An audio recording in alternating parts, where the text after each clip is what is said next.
کیا ٹکڑے ٹکڑے ہو گئے؟ اختلاف کس بات میں کیا؟ انسانوں کو جس نے بنایا کسی مقصد سے بنایا، ان کو ایک پروگرام دیا، اختلاف اس پروگرام میں ہو گیا، اس پروگرام میں ہو گیا تو لوگ بکھر گئے۔ تو پھر چاہتا یہ اسلام کے اسی جگہ واپس آ جائے جہاں ایک امت ہو، ساری انسانیت ایک ہو، ساری انسانیت کے لیے ایک مرکز بنایا۔ مرکز کہیں بھی ہو سکتا تھا۔ اب لوگ کہتے ہیں صاحب وہی والا کیوں؟ کسی اور جگہ ہوتا تو آپ کہتے یہ کیوں؟ یہ سوال کرتے ہیں کہ صاحب کعبہ ہی کیوں؟ یہ سوال تو کسی بھی جگہ کے لیے ہو جاتا۔ اب کسی تنظیم کا ایک سینٹر ہوگا، صاحب یہیں پہ کیوں؟ ہماری مرضی یہیں پر ہوگا۔ تو اس کا تو اصل جواب یعنی آرڈنری کامن سینس کی بات تو یہ ہے کہ کہیں بھی ہوتا، کسی اور جگہ ہوتا، ہم کہتے ہیں یہاں کیوں؟ لیکن مرکز اصل میں وہ ایسا ہے اور ایسی جگہ پر ہے کہ واقعی وہی زمین کا مرکز ہو سکتا ہے۔ وہ بھی پورا موضوع ہے، کبھی آپ اس کے اوپر میری جو تفصیل سے میں نے بہت زیادہ تفصیل کے ساتھ میں ثبوت رکھے اس کے ناف زمین ہونے کے، اس ویڈیو کو کبھی دیکھیے گا کہ وہ ناف زمین ہے۔ ناف کیا چیز ہے؟ ناف لائف لائن ہوتی ہے بچے کے لیے، اس کو غذا وہاں سے ملنی شروع ہوتی ہے جب وہ انیشیل اسٹیجز میں ہوتا ہے، تب بھی، ورنہ آتا ہی نہیں، دنیا میں پیدا ہی نہیں ہوتا۔ اور ناف سینٹر میں نہیں ہوتی بالکل، جو نیچے کا حصہ ہے، ناف سے نیچے کا حصہ اور ناف سے اوپر کا حصہ ہے، نیچے کا حصہ کچھ زیادہ ہے، اوپر کا حصہ کچھ کم ہے، سینٹر نہیں ہے۔ یہ جس جگہ ہے انسان کی باڈی کے اندر، اگر اس کا تناسب اور ریشیو نکالا جائے ہائٹ کا، سر سے ناف تک اور ناف سے پیروں تک، یہ ریشیو جو نکل کر آتا ہے، یہ اس ریشیو میں بہت حسن ہے اور بہت بیلنس ہے، اور یہ یونیورس میں جگہ جگہ یہ ریشیو بکھرا پڑا ہے، تناسب۔ اسے کہتے ہیں گولڈن ریشیو، 1:1.6، اسے کہتے ہیں گولڈن ریشیو۔ دنیا کے سارے انسانوں کی، چھوٹے بڑے، لمبے موٹے پتلے، سب کا ریشیو یہی نکلے گا اگر کھڑے ہو کر دیکھیں آپ، اور بالکل ایگزیکٹ اگر کہیں آپ نشان لگا لیں اپنی ہائٹ کا، اور کس ہائٹ کے اوپر ہے، وہ اونچ نیچ نہیں ہو، اس ہائٹ کے اوپر اگر نشان اپنا لگا سکیں کسی جگہ کے، اتنے ہائٹ کے اوپر ناف ہے، پھر اس ریشیو کو آپ نکال لیں تو وہ سب کا ایک ہی آئے گا، اور زمین کا بھی وہی آتا ہے۔ آج کل تو آپ وہ ایک کلومیٹر سے بلکہ ایک فٹ سے صحیح میجرمنٹ لے سکتے ہیں، گوگل ارتھ کے اوپر ناپ لیجئے۔ جو نارتھ پول ہے وہاں سے کعبے تک کا شارٹیسٹ ڈسٹینس، اور کعبے سے ساؤتھ پول تک کا شارٹیسٹ ڈسٹینس، اسے آپ مان لیجئے کہ سر سے ناف تک اور ناف سے زمین تک جو دنیا کے ہر انسان کا وہی ریشیو وہ ہے۔ اب اس کی تفصیلی ثبوت اگر آپ کو دیکھنے تو اس میں دیکھ لیجئے گا۔ اور یہ لفظ ناف زمین قرآن نے استعمال نہیں کیا، مسلمان اسے کہتے ہیں ناف زمین۔ کہاں سے لے آئے، کہاں سے کہتے ہیں، کسی حدیث میں بھی نہیں۔ تو یہ لفظ کہاں سے لے آئے؟ لفظ ویدوں میں آیا ہے۔ الایاستوا پدے ویم نابھا پرتھویا، تو یہ نابھا پرتھوی یا ناف زمین، یہ لفظ کعبے کے لیے ویدوں میں آیا ہے۔ کیسے؟ پھر اس کا مطلب یہ کہ وہ جب ویدوں سے کٹ بھی گئے، بہت زمانہ ہوا کٹ چکے، پورے سارے ماسز کٹ گئے، وہ اس کے باوجود کچھ کعبے کا تعلق چلا آ رہا ہے ذہنوں کے اندر جو آپ کو نہیں معلوم۔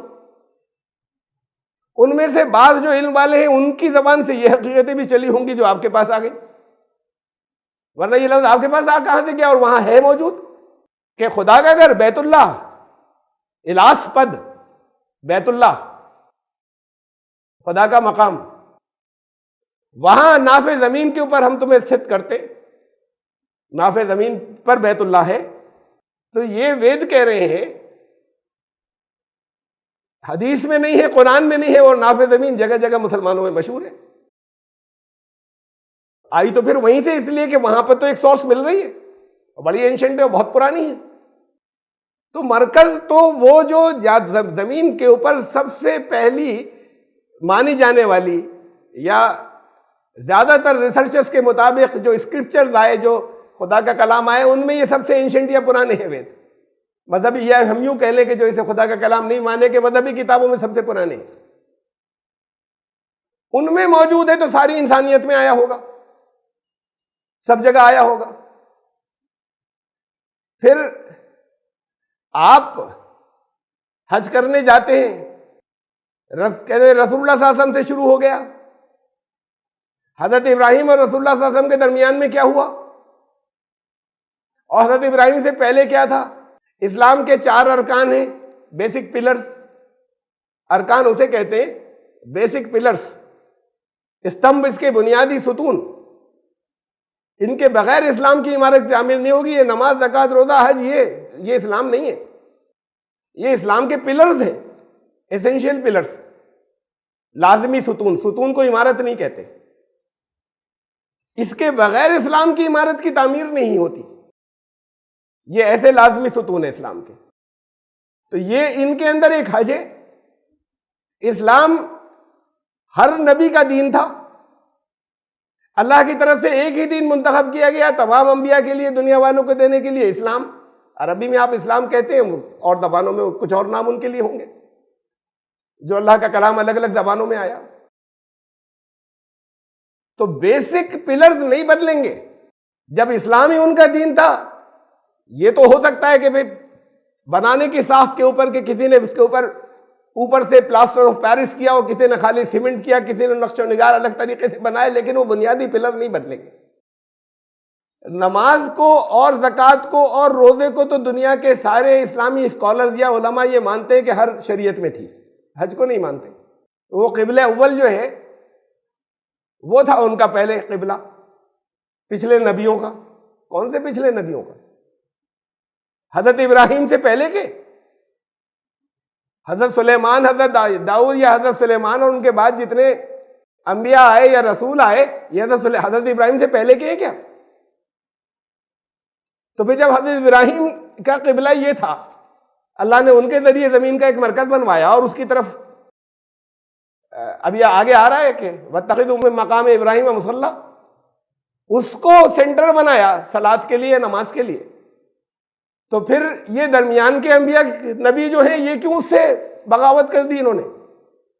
یا اللہ ہی نے یہ ہم یوں کہہ دیں بغاوت نہیں کی، وہ اللہ نے بیچ کے نبیوں کے لیے کچھ اور کر دیا. اور پھر یہ سب سے پہلا نہیں ہے، مطلب حضرت ابراہیم نے سب سے پہلے نہیں بنایا. قرآن کہہ رہا ہے اِنَّ أَوَّلَ بَيْتٍ وُضِعَ، سب سے پہلا جو بیت یا گھر بنا، زیادہ سے زیادہ یہ کہہ لیں رہنے کا گھر نہیں بلکہ اکٹھا ہونے کا اللہ کی بندگی کے لیے، یا مسجد کہہ لیں اسے سب سے پہلی مسجد.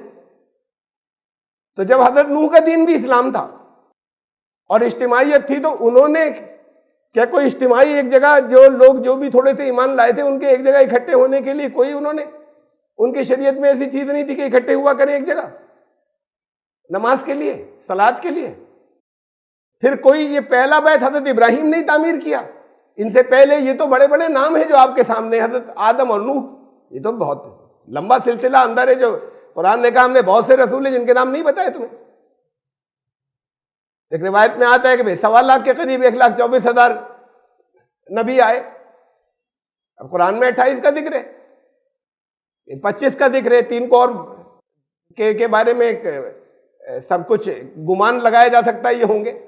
تو قرآن میں 25 کا تذکرہ، 25 کا. ان کے درمیان بھی بہت بڑی تعداد میں آئے ہوں گے نبی رسول، حضرت آدم سے لے کے حضرت ابراہیم تک. ان کا قبلہ کدھر تھا؟ اگر صلاۃ ہر شریعت کے اندر، نماز ہر شریعت میں تھی تو حضرت نوح کی شریعت میں بھی تھی. ان کا قبلہ کدھر تھا ہر شریعت میں جب تھی؟ یا ایسی چیز کا جدھر منہ اٹھائے ادھر پوجا کر لے. اسلام تو اجتماعیت کا دین ہے، ساموہکتا کا. تو اجتماعیت یا ساموہکتا یا کانگریگیشن یہ تو شروع سے رہا. پھر اس میں قرآن کہتا ہے سب سے پہلا تو وہ تھا، حضرت ابراہیم سب سے پہلے نہیں ہے. تو ہمارے پاس اس کی تشریح ملتی ہے بعض ہمیں حدیث کی کتابوں میں کہ حضرت آدم کو حکم ہوا کعبہ تعمیر کرنے کا. یہ میں بہت سی حدیث کی کتابوں میں ملتا ہے کہ حضرت آدم کو حکم ہوا کہ وہ تعمیر کریں اس کی، اور سب سے پہلے انہوں نے تعمیر کیا. وہ بیت المقدس بھی حضرت آدم نے تعمیر کیا پہلے، پھر اس کعبے کے بعد پھر.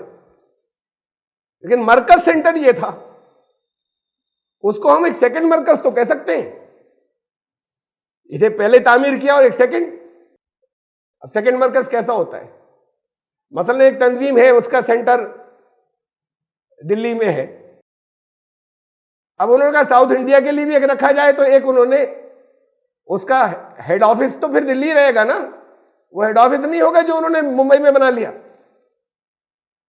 ایمبیسی کسی ملک کی جو ہے وہ بہت سارے ملکوں کی دلی میں ہے, کیپٹل انڈین کیپٹل میں جو یہاں پر ہے. اب کسی نے اپنا اس کے اندر قونصل خانہ بھی ایک بنا لیا, تو وہ انہوں نے کہیں ممبئی میں بنا لیا کہ بھئی یہاں پہ ٹریڈ ہوتی ہے, تجارت بہت ہوتی ہے, تو ایک وہاں پر بھی بٹھاؤ. وہ ایمبیسی کے انڈر میں ہے, سینٹرل ایمبیسی کے دہلی کے, اس لیے کہ ان کو ذرا وہاں آسانی ہوگی ٹریڈ ان سے, بزنس مین ان سے رابطے رکھنے میں, الگ الگ ایگریمنٹس کے. تو بنایا کچھ نے وہاں ساؤتھ انڈیا ممبئی میں بھی. ان کی ایمبیسی مین جو ہے وہ دہلی کے اندر ہی ہے, کیپٹل میں.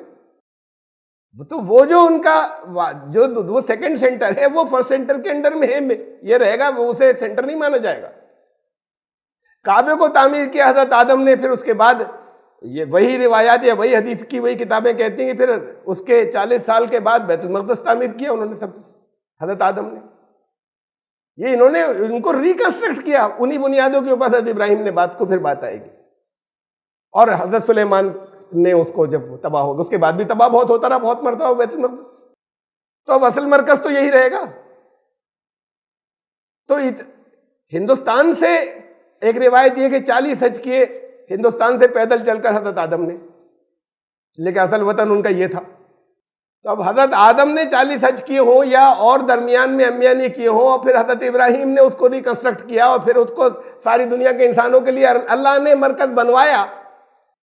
رسول اللہ صلی اللہ علیہ وسلم کے بعد یہ بہت واضح طور پہ اعلان ہو گیا کہ ساری دنیا کے انسانوں کے لیے یہ سینٹر ہے, اور اسے پہلے کہ کوئی بہت زیادہ دور نہیں پڑ رہا وہ اسرائیل اس کے مقابلے میں, دنیا کے دوسرے حصوں کے مقابلے میں. وہاں پر یا فلسطین کے اندر جتنے نبی آئے رسول آئے وہ وہاں پر ایک قبلہ بنا کر اس کا طواف کرتے رہے کیا, یا وہاں کا کوئی حج ہوتا تھا؟ اچھا اگر بنا یہ سیکنڈ سینٹر تو قبلہ اول کون سا ہوگا؟ جو پہلے تعمیر ہوا وہی تو قبلہ اول ہوگا. اس کو تو سیکنڈری تو کہہ دیں گے اس کو اگر کہہ سکے تو, لیکن اول تو یہ ہوگا, وہاں قبلہ اول وہ ہے آپ کا وہاں پر. تو ایسا ہے کہ جیسے اصل میں تو یہ تھا, اب بات کو چینج کر دیا ہم نے, چینج کر کے ہم نے یہ سیکنڈری جو ہے اس کو پرائمری کر لیا. تو اصل قبلہ اول تو یہی ہوا, وہ کیسے ہو گیا؟ بیت المقدس کیسے ہو گیا؟ اور بہرحال حضرت آدم نے پہلے تعمیر کیا, وہ پہلا بیت تھا جو تعمیر کیا گیا تھا. اور اس کے بعد قرآن نے, یہ قرآن کی آیت کہہ رہی کہ سب سے پہلا وہی تھا جو تعمیر ہوا تھا مکے میں. پھر حضرت ابراہیم سے اس کی تعمیر نو کروائی گئی. پھر یہ بھی ایک الگ لمبا موضوع ہے, اور آگے کی آیات آگے آئیں گی جہاں پر دوسرا پارہ شروع ہوگا, وہاں میں اس کو زیادہ تفصیل سے ثبوتوں کے ساتھ میں رکھوں گا اس موضوع کو. ورنہ قرآن کے اندر تو یہ بھی ہے کہ یہ اس وقت حضرت موسیٰ کے دور میں, حضرت موسیٰ جو ہے وہ ابھی جب ان کو نبوت رسالت نہیں ملی تھی, اور وہ فرعون کے ڈر سے وہ چلے گئے تھے, ملک چھوڑ کر چلے گئے تھے, اور مدین میں رہے جا کر, مدائن میں, وہاں انہوں نے نکاح کر لیا. تو ان کے سسر نے ان کے سامنے شرط یہ رکھی کہ 8 حج کی مدت تک تم میری یہاں پر سروس دو, مجھے جو گھر کے کاموں میں مدد کرو, تو میں اپنی ایک صاحبزادی کی تم سے نکاح کر دوں گا. 8 حجج, 8 حج کی مدت. تو حج تو تب بھی تھا حضرت موسیٰ کے دور میں بھی. اسے چونکہ سال میں ایک مرتبہ ہوتا ہے تو اس کے معنی سال ہو گئے حجج کے, کہ 8 سالوں تک تم یہ کرو. اب ہم ترجمہ یہی کرتے ہیں کہ 8 سالوں تک. تو پوری دنیا کے اندر اینول سالانہ اگر کوئی کانگریگیشن ہوتا تھا تو وہ یہ جگہ تھی, اس لیے وہ اس کے معنی ایئر یا سال بھی ہو گئے. یہ تھا مرکز جو تمام انسانیت کے لیے تعمیر ہوا ہوا. اس جعلنا البیت مثابۃ للناس کے ساری انسانیت اس طرف ریفر کرے اور رجوع کرے, تاکہ ساری انسانیت وحدت پر ایک اکائی کے اوپر ایک جگہ ایک خیالات کی ایک ہو جائے, تبھی تو امن ہوگا. للناس و امنا, امن کا مرکز تھا یہ جو ہم نے بنایا. امن تو قائم بکھراؤ سے ہوگا یا اکٹھا ہونے سے ہوگا؟ بکھراؤ کے ہو جائے, آپ کتنے امن کہتے چلے جائیں, وہ امن قائم نہیں ہوگا. تو کہ ہم نے تو اسے امن کا مرکز بنایا تھا تاکہ ساری انسانیت ایک ہو, تمام دنیا کے انسانوں کے لیے. اور اسے پھر انسانوں کی فلاح اور کس سے ہوگی اور کس بات سے ہوگی، پھر اس کے اصول دیے تھے. وَاتَّخِذُوا مِن مَقَامِ إِبْرَاهِيمَ مُصَلًّى، اور یہ بھی کہا کہ مقام ابراہیم کو اپنا مصلی